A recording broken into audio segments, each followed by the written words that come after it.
Mental health को set करने का एक जो साइकेट्रिस्ट फार्मूला बताते हैं, मैं आपसे वो शेयर करने लगी हूँ। और वो कुछ इस तरह से है, उस फार्मूले का नाम है 8+8+8। क्या नाम है फार्मूले का? 8+8+8 कितने हो गए? कितने हो गए? 24 हो गए। अच्छा, कैसे ये 8+8+8?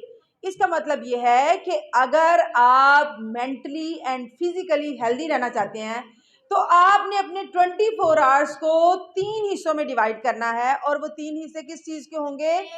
8 घंटे, फिर 8 घंटे और फिर 8 घंटे। अब इनकी डिवीजन क्या है? इनकी डिवीजन कुछ इस तरह से है कि अपने 24 आवर्स में से 8 घंटे टिका के आपने मेहनत करनी है, पूरी मेहनत करनी है। अब दूसरी 8 पे जाते हैं।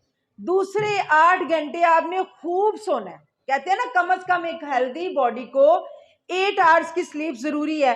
तो आपने 8 घंटे सोना है। अगले 8 घंटे हैं उसको आपने 3 से 4 हिस्सों में डिवाइड करना है। अपनी फैमिली को टाइम देना है, अपने फ्रेंड्स को टाइम देना है, अपनी हॉबी यानी जो आपको खेल पसंद है आपने उसको टाइम देना है, और अबव ऑल आपने अपनी स्पिरिचुअल हेल्थ को टाइम देना है। स्पिरिचुअल हेल्थ क्या है?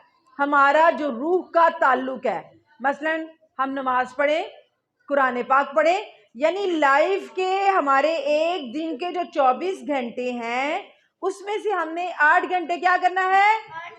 काम करना है, खूब मेहनत करनी है। क्या करना है? खूब मेहनत करनी है। अगर आप 12-12 घंटे खूब मेहनत करोगे तो आप फिजिकली भी बीमार होगे, आप मेंटली भी बीमार होगे। तो 8 घंटे मेहनत, 8 घंटे सोना, और बाकी के जो 8 घंटे हैं वो किस किस के लिए? फ्रेंड्स, फैमिली, स्पोर्ट्स और स्पिरिचुअल हेल्थ। तो कौन इस 8+8+8 पे काम करेगा? कौन कौन सा बच्चा करेगा?